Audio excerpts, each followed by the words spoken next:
نحمده ونصلي على حبيبه الكريم اما بعد فاعوذ بالله من الشيطان الرجيم بسم الله الرحمن الرحيم الحمد للہ عز وجل۔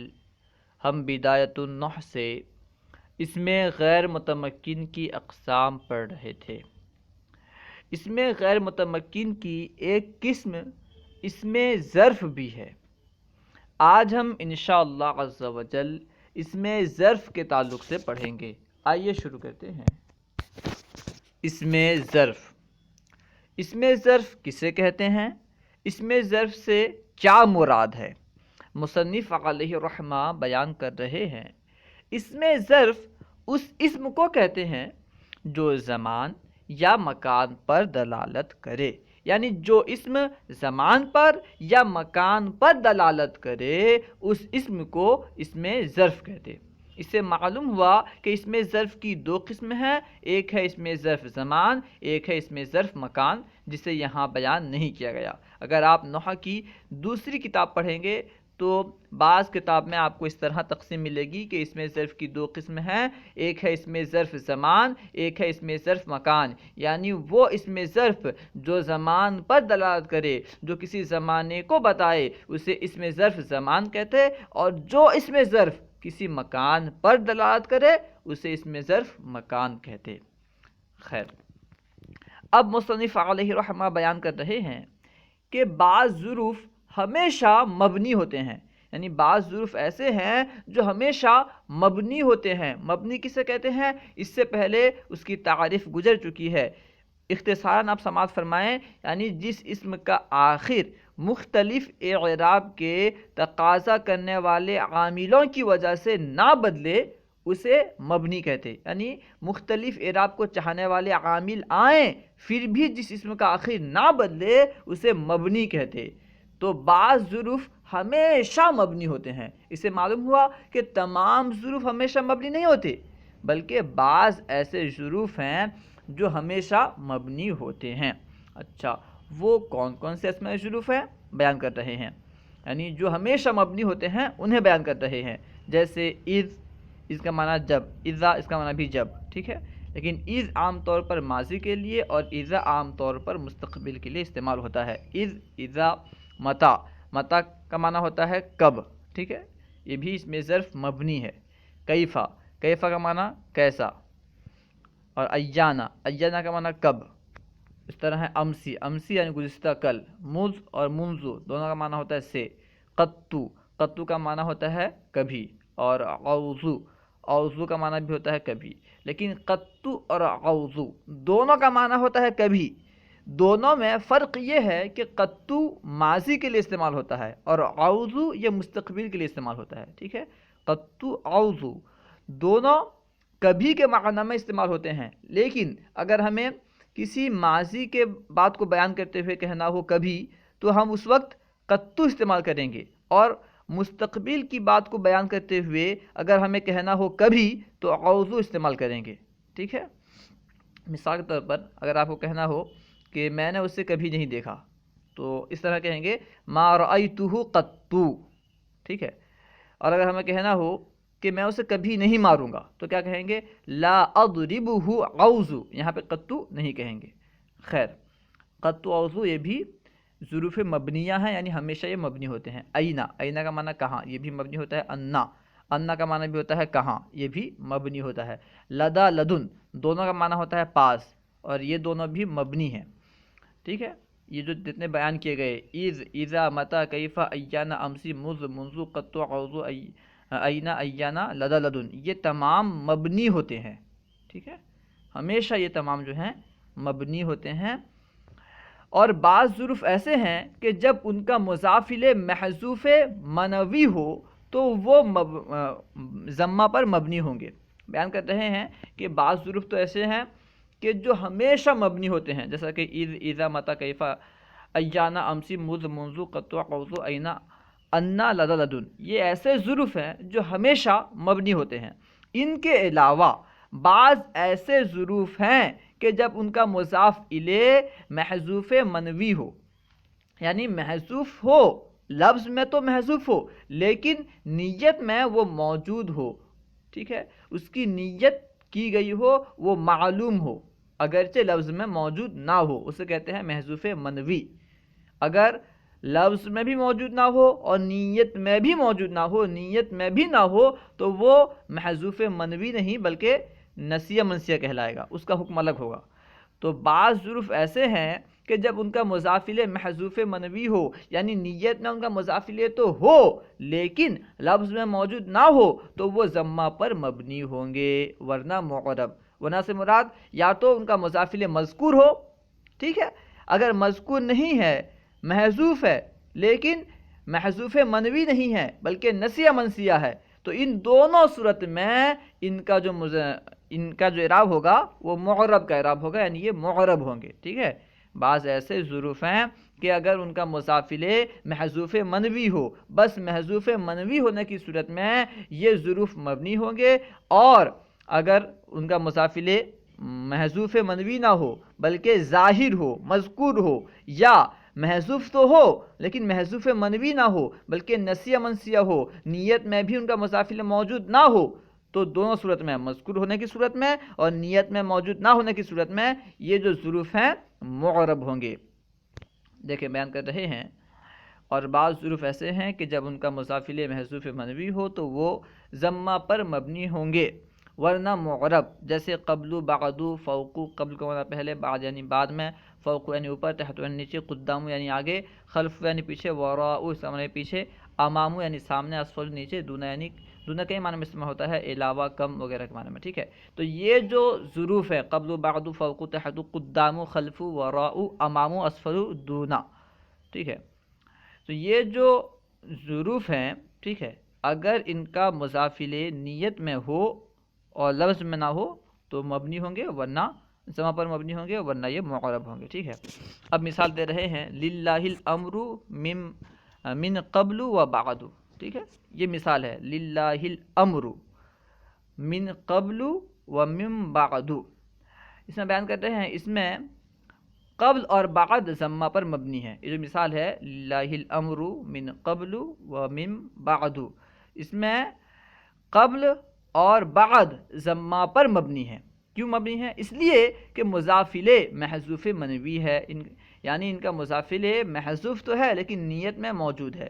کس طرح نیت میں موجود ہے، اس کا معنی کیا ہے بیان کر رہے ہیں، اور معنی یہ ہے للہ الامر من قبل و من بعد کا معنی کیا ہے بیان کر رہے ہیں، للہ الامر من قبل کل شیء و من بعد کل شیء، ٹھیک ہے، یعنی یہاں پہ من قبل کے بعد کل شیء مضاف الیہ محذوف ہے، اور بعد کے بعد کل شیء مضاف الیہ محذوف ہے، اور وہ نیت میں موجود ہے، اس لیے قبل بعد جو ہے یہ ضمہ پر مبنی ہے، ٹھیک ہے۔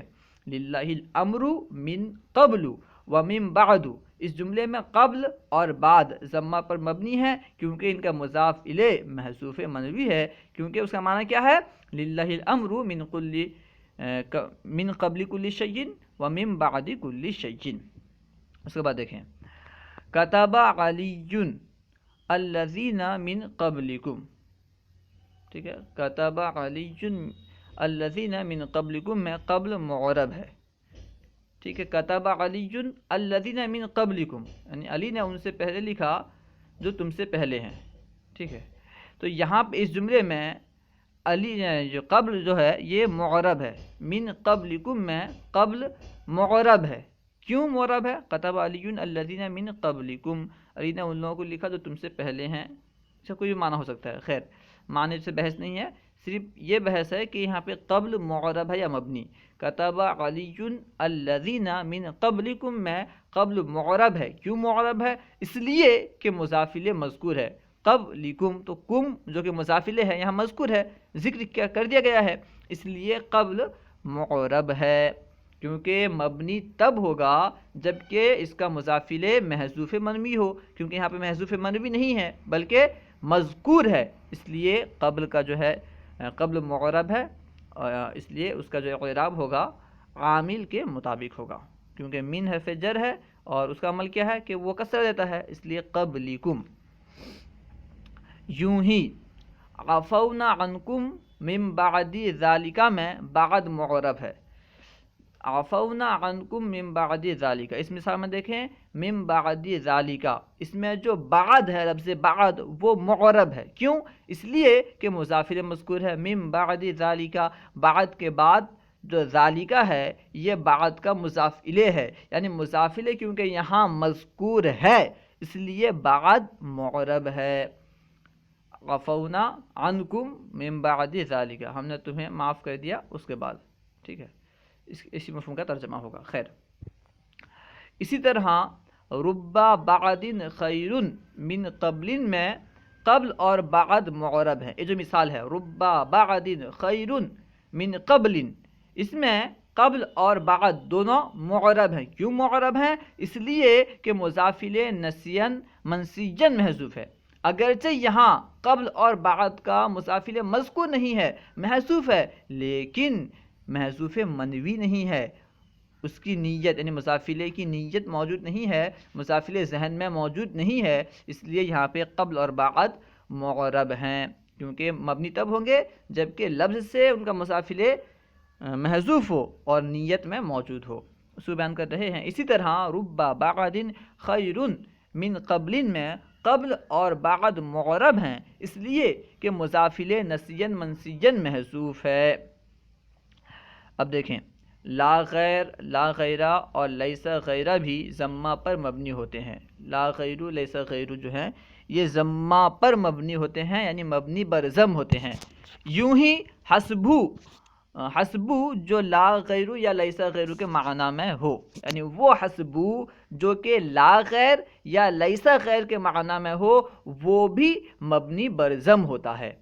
مثال دے کر کے اس کی وضاحت کر رہے ہیں، جیسے افعلوا ھذا لا غیر، دیکھیں یہاں پہ لا غیر ہے وہ مبنی ہے، ٹھیک ہے، افعلوا ھذا لا غیر یعنی اسے میں نے کیا کسی دوسرے نے نہیں، افعلوا ھذا لا غیر یعنی اسے میں نے ہی کیا۔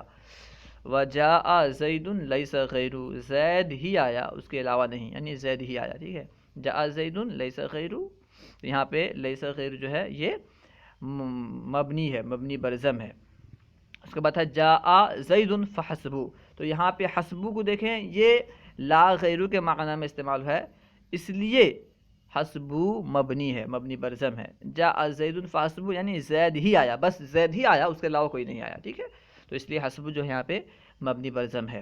خیر، حیثو بھی ضمہ پر مبنی ہوتا ہے۔ اب بیان کر رہے ہیں حیثو کے بارے میں کہ حیثو جو ہے یہ بھی مبنی بر ضم ہوتا ہے، ضمہ پر مبنی ہوتا ہے، مگر یہ لازم الاضافت ہے۔ لازم الاضافت سے مراد کیا؟ یعنی اس کے لیے مضاف ہونا ضروری ہے، یہ ہمیشہ مضاف ہو کر ہی استعمال ہوتا ہے۔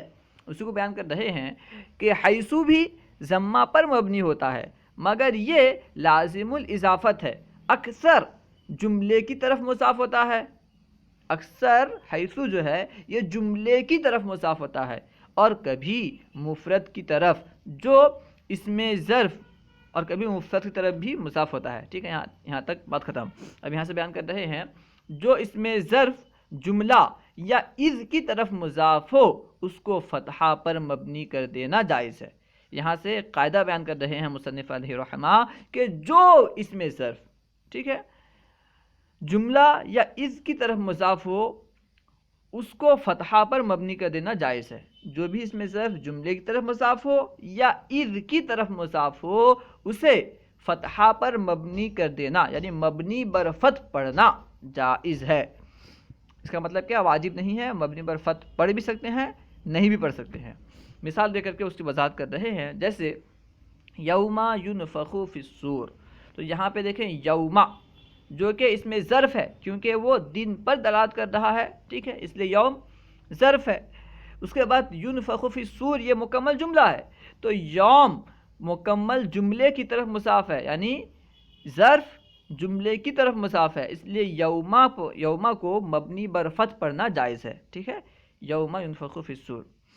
اس کے بعد ہے یومئذ یود الذین کفروا وانتم حینئذ تنظرون، جس دن کافر تمنا کریں گے اور اس دن تم لوگ حینئذ تنظرون، تنظرون کا کئی معنی ہو سکتا ہے، دیکھنے کے معنی میں بھی ہو سکتا ہے، تنظرون یا پھر مہلت دینے کے معنی میں۔ خیر، یہاں پہ محل استشہاد جو ہے وہ یہ ہے کہ یہاں پہ یوم جو ہے یہ اذ کی طرف مضاف ہے، یوم اذن، تو یہاں پہ یوم جو ہے یہ اذ کی طرف مضاف ہے، اسی وجہ سے یوم کو مبنی بر فتح پڑھنا جائز ہے۔ اس طرح حین اذن میں بھی حینا کیونکہ اذ کی طرف مضاف ہے اس لیے اسے بھی مبنی بر فتح پڑھنا جائز ہے۔ خیر یہ محل استشہاد ہے۔ اب بیان کر رہے ہیں مثل یا غیر کے بعد ما انا ہو تو مثل اور غیر کو فتحہ پر مبنی کرنا جائز ہے، یعنی لفظ مثل یا لفظ غیر کے بعد ما ہو یا ان ہو یا انا ہو تو لفظ مثل کو اور غیر کو مبنی بر فتح پڑھنا یعنی فتح پر مبنی کرنا جائز ہے۔